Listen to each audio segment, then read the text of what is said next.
Steve, on a un problème des fois. Hein? Tu m'accuses beaucoup de tes déboires et de tes souffrances, quand en fait, c'est le Lament Configuration qui est responsable. J'ai parlé ici de Hellraiser. Tu as finalement terminé la série au complet, 11 films. Ouais. Puis pour clore les films en série d'Hellraiser, ben, tu vas nous parler de Hellraiser 2022. Silence sur le plateau. À 3, 2, 1, et action! Hellraiser 2022, le remake, reboot, on n'est pas trop sûr si c'est un remake ou un reboot, c'est plus un remake. Reimagining. Ouais, Reimagining, t'as raison. Le 11e film sorti en 2022. J'ai écouté les Hellraiser à cause que tu m'as demandé si j'avais vu ce film-là. Puis j'ai dit, ben non, faudrait que je voie les autres avant parce que je suis un gars de même. Donc, j'ai enfin regardé la semaine dernière Hellraiser 2022. Et la première chose que j'aimerais dire, c'est que tu parlais la semaine passée d'une personnage emo comme... Insupportable. La personnage principale d'Hellraiser 2022, elle est insupportable. Tellement d'accord. Ça n'a aucun sens. T'as le goût qu'elle meurt. What? Is that supposed to be a stab? T'as le goût qu'elle souffre. C'est pas normal.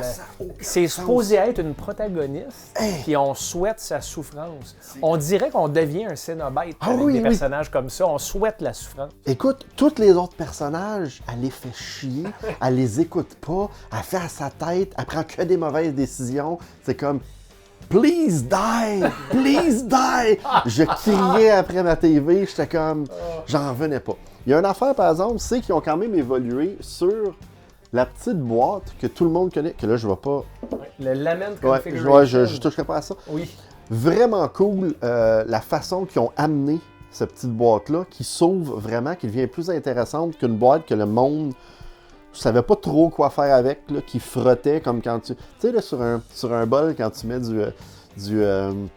du papier sealed, là, comme pour tes légumes, tes fruits. Mais tu sais, tu tournes, c'est un peu la même affaire dans les autres films. Ouais. Puis c'est un puzzle. Ça, là, c'est vraiment un puzzle. Ouais. Là, ils ont vraiment évolué, ils ont innové. Très cool. J'ai adoré la boîte. J'ai vraiment pas trippé sur les Cenobites, par exemple. Je les ai trouvés, on dirait qu'ils étaient de sci-fi, d'un mauvais film des années 90. En plein ça que j'ai pensé aussi. Un gros manque d'inspiration, je trouve. Ouais, fait que j'ai vraiment pas trippé sur les Cenobites. Je sais pas, ça m'a...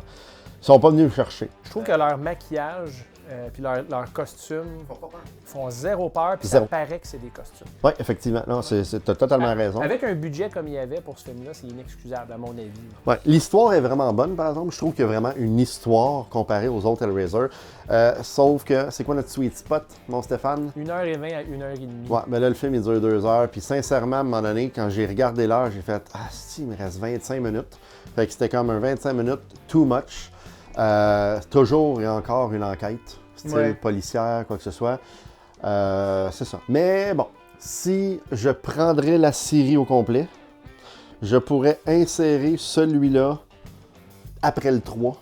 Donc, ça irait avec 1, 2, 3, 2022, Judgment, 4 et tout le reste de boîte, tout en finissant par Revelation.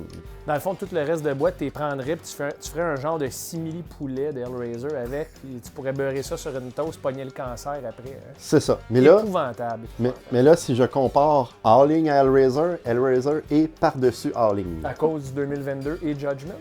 À cause de tout. Parce que Howling 1 est bon, là. Ouais, Faut y donner quand même. Ouais. Mais ça arrête là pas mal. à peu près.